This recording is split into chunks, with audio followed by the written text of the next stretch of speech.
Wajib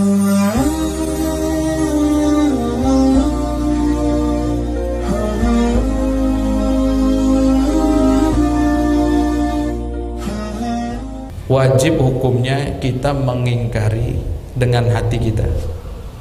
Jadi hati ini harus dipasang. Mengingkari apa itu? Mengingkari kezaliman, kejahatan, penjajahan, pembantaian yang dilakukan oleh mereka terhadap saudara-saudara kita yang ada di Palestina. Wajib ketika kita mendengar itu, mengetahui informasi ini valid, yakin, langsung pasang hati tidak ridho. Bukan pasang hati yang cuek, tidak peduli, tidak. Ada ancaman berat. Yang tidak peduli terhadap perkara saudaranya tidak termasuk golongan saudaranya. Tidak peduli terhadap golongan perkara yang menimpa kaum muslimin, dia bukan termasuk golongan kaum muslimin. Ini bahaya. Ada ancaman berat. Kalau kita acuh-acuh, cuek saja, tidak sempurna iman kita, keropos iman kita.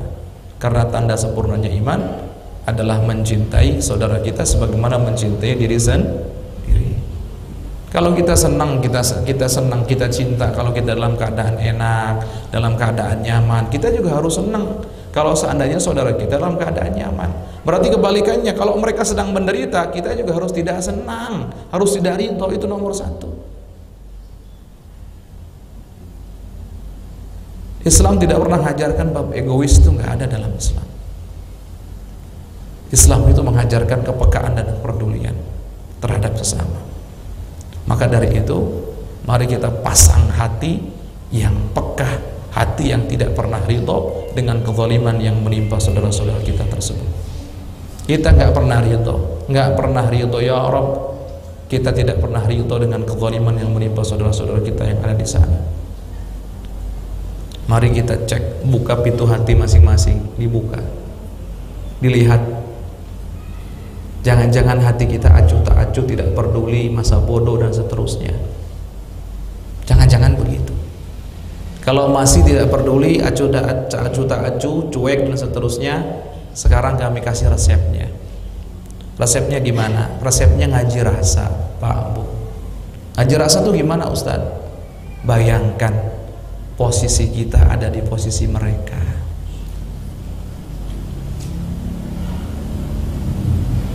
Bayangkan seperti itu.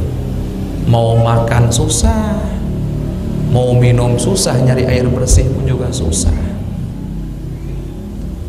Dari segala penjuru diembargo, tidak boleh masuk bantuan dan seterusnya kecuali sedikit yang ditentukan oleh mereka musuh-musuh Allah ini. Tidak sesuai dengan kebutuhan, tidak sama sekali. Tidak mencukupi, tidak sama sekali. Ini faktanya. Coba bayangkan. Bukan berharap, naudzubillah, kita tidak berharap, membayangkan kalau kita ada di posisi mereka. Ini ngaji rasa namanya. Kayak apa?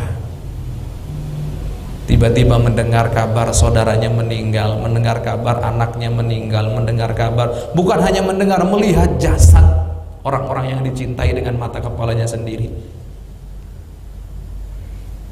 Bahkan mereka meninggal dalam keadaan tidak normal, dalam tanda kutip, jasadnya terpecah-pecah.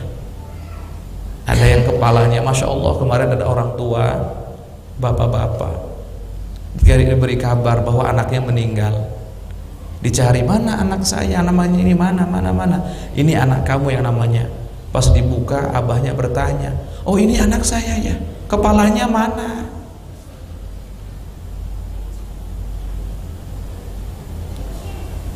Sudah dapat kabar tidak baik, melihat dengan mata kepala sendiri dalam keadaan tidak utuh. Coba dibayangkan. Ini mari ngaji rasa. Yang pertama ini tolong dihadirkan.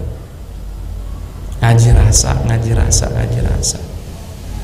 Dan yang punya rasa, dialah orang yang melaksanakan perintahnya baginda Nabi agar kita selalu peduli terhadap sesama. Namanya tafakkur, selalu mencari tahu, memperdulikan keadaan saudaranya. Salah satu yang dicontohkan baginda Nabi itu, kalau melihat ada seorang sahabat tidak ada di hadapannya dalam berkumpul, mesti ditanya, fulan kemana?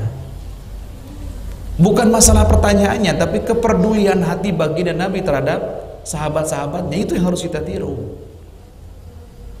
Maka dalam hal ini langkah pertama, sekali lagi, mari kita pasang hati tidak ridho terhadap apa yang menimpa mereka, tidak ridho terhadap kejahatan yang menimpa mereka. Bukan dengan ketentuan Allahnya, tidak. Ketentuan Allahnya kita ridho, tapi keadaan seperti itu, kezaliman yang terjadi oleh musuh-musuh Allah, saudara kita nggak ridho, kita nggak mendukungnya, kita nggak pro sama sekali.